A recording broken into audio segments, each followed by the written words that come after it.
Habang ako po ay nakadetain, nakapag-isip po ako at nagdesisyon na maglabas ng ilang nalalaman ko sa flood control project base po sa aking natatandaan sa ngayon.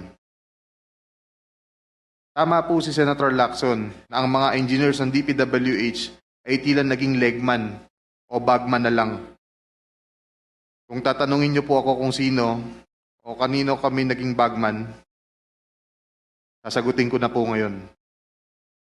Sabi ni Senator Marcoleta kahapon, ligtas ka na. Hindi po ito totoo.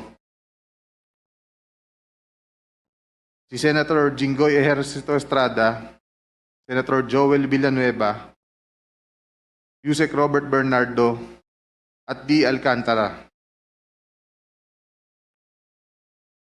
Si Senator Jinggoy po ay nagbaba ng 355 million ngayong 2025 sa mga ilang projects sa Bulacan. Ang sabi po ng boss ko dito ay 30% ang commitment dito.